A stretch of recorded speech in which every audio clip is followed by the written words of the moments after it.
Hey yo, what's good? It's your boy Molly checking in with another video. How y'all doing? How y'all doing?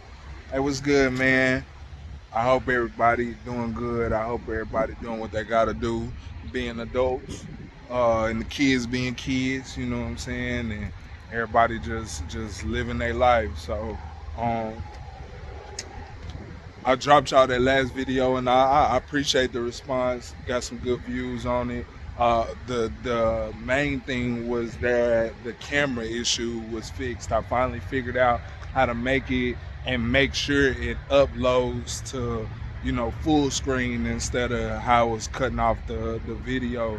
So that was something major for me. I'm glad that worked. It made the video more enjoyable to watch on, like, period, to me. You know what I'm saying? Because like I said, I don't watch my videos on the TV, but when I started to, and it just didn't look right, it didn't feel right, with the full screen not being on there. So now the full screen is fixed. Shout out to little bro, um, Connor over at Muscle Addiction. Like I said, he helped me out with that, and y'all go over there, subscribe to his page, check out his page, and see what he got going.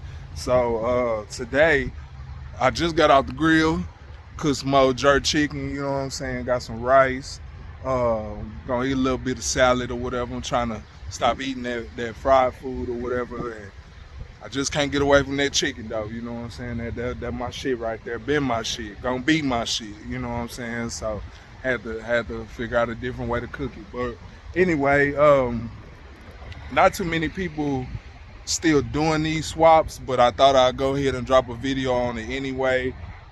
That the Gen 2 5.7 LT1 swap, the motor that come in the Buick Roadmaster, the Chevy Impalas, the 96 Corvettes, the 94, 96 Camaros, the Cadillac Fleetwood, some round body Caprices, most round body Caprices.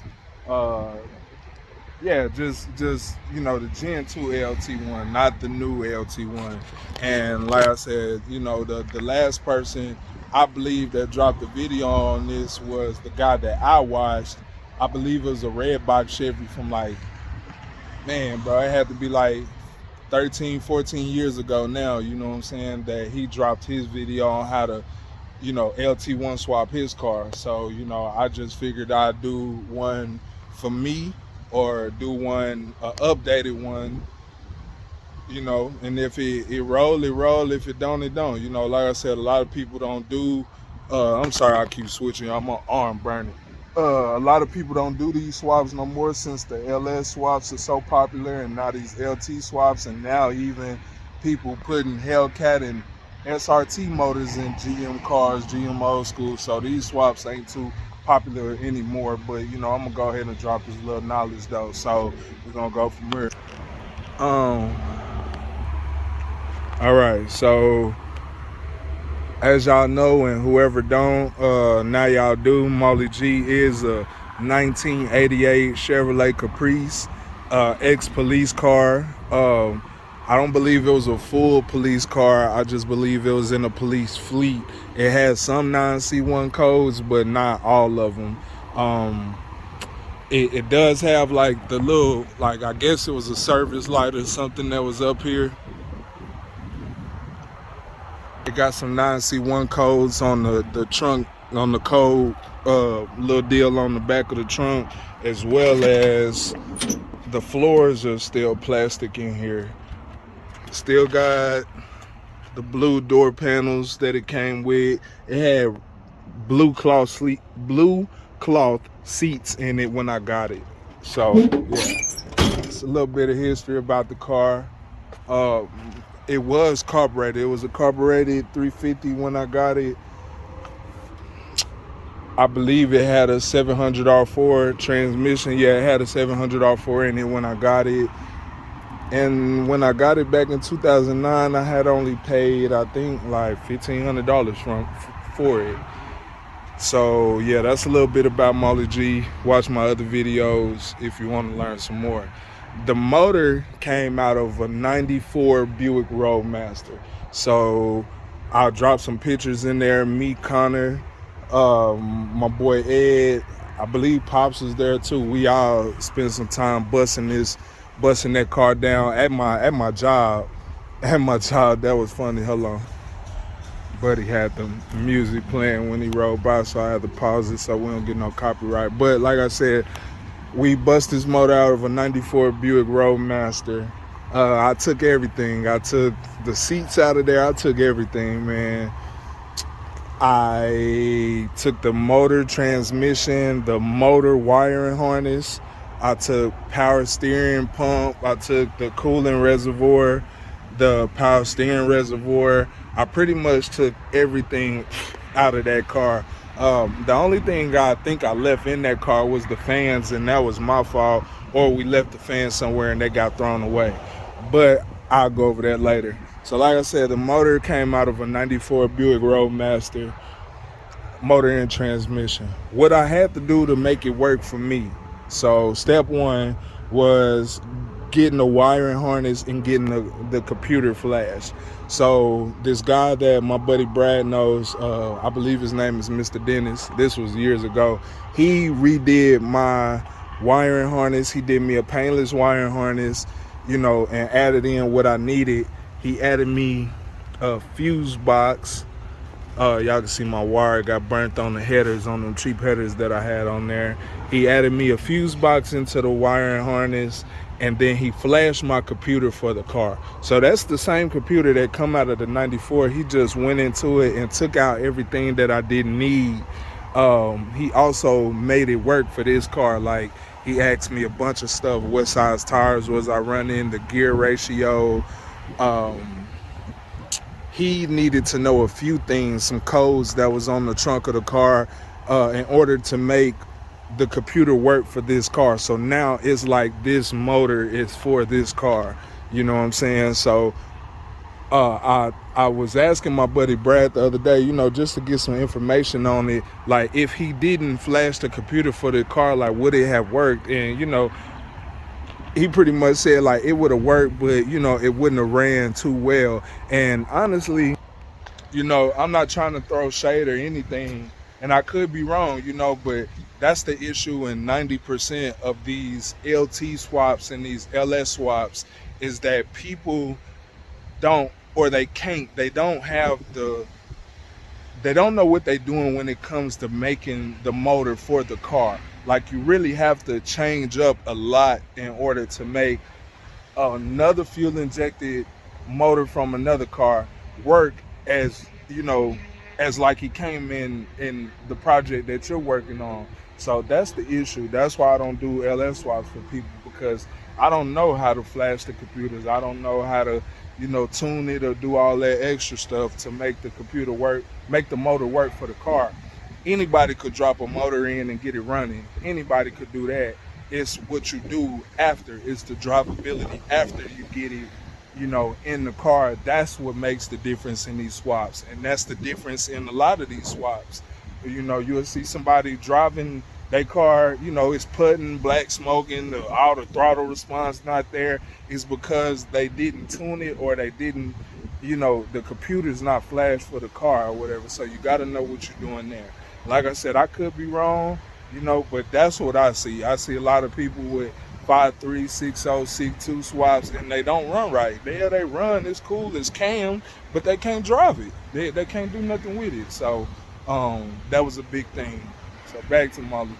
Anyway, like I said, got the computer flash for the car. And I bolted up. I literally took everything from under that Buick and put it in here. Like I said, the guy who my car was at his shop to get some things done, he told me that the stock reservoir wouldn't fit, so he made me like a janky little reservoir. I took that out, made the stock reservoir fit, because the coolant system is pressurized, so you can't just use your regular coolant tank that comes stock on these box Chevys. The power steering reservoir, this needs to be sitting higher than than the level of the motor for the proper the bleeding of the system and how it flows and stuff like that. So you got to make sure you get your power steering reservoir to make that work. I think what did I do as far as power steering lines? I think I made new power steering lines and it worked. And it worked. You can't really see them. They're under the car or whatever. Like I said, you can see them kinda back there. I did, braided lines. Well, I did a braided pressure side. That's what I did, I think. I don't know. But yeah, just inbox me if you need to know how to make that work, and I'll look under there a little bit more in depth. But like I said, I used everything off the 94. When he gave me my wire harness back, I was so confused on how I was going to make it work, how I was going to get power to it. So pretty much what I had to do is back here in one of these cases is a pink wire that comes from the stock harness of the car. I tied that into the pink wire or the power wire, I think it's right here.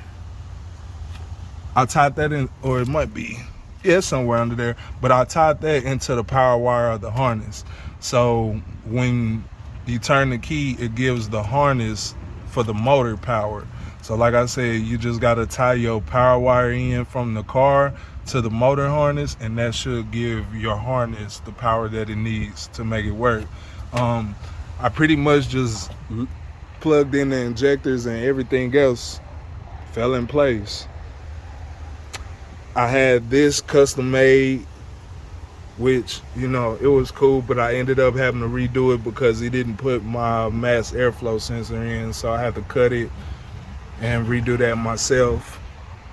The fans, I believe, came out of a 94 Caprice at the junkyard. You know what I'm saying? I just needed some fans that'll work, and then, I just ordered I believe I ordered a radiator for a 94 Caprice too. So yeah, made sure I had the harnesses where they clip in, and added some relays over here for the fans. And those are the relays for the fans to make the fans work. So like I said, I pretty much just tried to copy under the hood of any LT1 car to make this stuff work. And it fit. It's enough room in a box Chevy. Y'all know LT1 is just a regular 350, small block. That's what the block is or whatever. So it's nothing different than not the harness, but the motor mounts and stuff like that. It should just drop right in. The 4L60E is just a computerized 700R4, and that's all. That's what I had in this car already. So that just bolts it right in, same cross member and everything. I did have some cheaper long tube headers on there, but I took them off because I couldn't do spark plugs. I had no room for nothing. As y'all see, wires were burning up and stuff. So I took them off and put the regular manifolds back on there, which is fine for, the application that I'm doing, because I don't got no power outers. It's a stock motor, just thinner head gaskets. That's it. I think it may have bumped the compression a little bit but it don't really matter. I'm running 93 gas, so pretty much a stock motor, nothing done. Like I said, the transmission fed, your drive shaft. I mean, as long as you got a car with a long tail drive shaft in there, it should work. The only thing I did do was I had to run me new fuel lines. So as y'all can see right here, and that's what's probably gonna cost you the most, honestly, is probably the fuel lines, like these AN fittings and that braided hose. Man, bro, that shit is like that's expensive. That's the expensive stuff that people don't count. I mean, I spent maybe like 300, 350, maybe, 300, 350 on a couple feet of braided fuel line and them AN hoses to run all the way back. I did put me what they call it, a goddamn fuel filter under the car. So it's one like right under the driver door that I could change out, you know what I'm saying, for when it get dirty. And what I did for my fuel system is I took a fuel tank out of a 94, 96, 95 Impala Caprice. A few years ago, if y'all go back and look through my videos, I got a video where I was taking apart this green Impala or whatever, and that's the rear end that I got. Let me see. I put it in Black Sheba, so that's the 8.5 that I got in Black Sheba, because Black Sheba wasn't a 5x5 car, but after I put that in there, did the front spindles and all of that, that's what made that a 5x5 car. And while I was there, I snatched the fuel tank out for Molly G. So fuel tank out of a round body Caprice works perfect in a box Chevy, same frame and all of that stuff. Bolt that right in. By now, I'm pretty sure that I'm pretty sure that it's a company that makes a drop-in fuel tank. I think Aeromotive or Holly, or pretty much somebody makes a drop-in fuel tank that'll work in your stock tank, and you just pull out your old sending unit. You know what I'm saying? And I believe that can work. Yeah, I'm pretty sure by now somebody done it. But at the time I did the swap, nobody had it, or I just couldn't afford it. So like I said, I made it easy on myself, and I didn't have to figure out the right fit. I just took the fuel tank from a LT1 car, put it in this car, ran new fuel line, and then did it like that. Hold on. Yeah, so my daughter came outside. Y'all see her. Sky, say hi. It's been a while since y'all seen when she's about to be 4. You about to be 4, right? I'm about to be 5. You about to be 5? Man, time rolling. Okay. Well, I would daddy be with you in a minute, okay? All right. So, like I was saying, fuel tank out of an LT1 car. Other than that, I really think that was it, man. Like, it was nothing else that I had to do major to get, this to work. Like I said, it should just drop in, because like I said, technically it's a 350 small block and a 700 R4, and these cars came with it. So it wasn't nothing crazy. I'm pretty sure I might have forgot something. I really didn't spend too much money. Like I said, that was another reason why I didn't go LS, because this LT1 was free. Came out of my brother's car, so the LT1 was free. Plus, I like being different. You know what I'm saying? I didn't want another box Chevy, LT1 swap. I wanted to pull up. I wanted to, whoop somebody's ass, or sound different, and pop the hood, and it's a old LT1. You know what I'm saying? It ain't even a new one. So that's why I LT1 swapped this car. I just wanted to be different. You know what I'm saying? I never LS swapped none of my old schools. The only one that I might LS swap, that one right there. And just for drivability reasons, you know what I'm saying? Like, I really want to be able to take this truck anywhere. So, like I said, man, I don't think I'm forgetting too much. I don't think I forgot anything. If y'all got any questions, you know what I'm saying, y'all feel free to hit me up on IG. is Molly _God_action, or y'all could comment, and then just let me know what I didn't talk about, or if y'all want me to talk about something else, or answer your questions. So I appreciate y'all. I really, really do. Some more videos coming soon. Some other stuff. Some more collabs with Lil Bro. We just working, man. Like I said, we working. I appreciate y'all. I appreciate everything y'all do for me, just even taking the time to watch the video. So y'all like, share, subscribe, comment, thumbs up, thumbs down. It don't matter, man. Y'all just stay locked in with your boy. I'ma holla at y'all.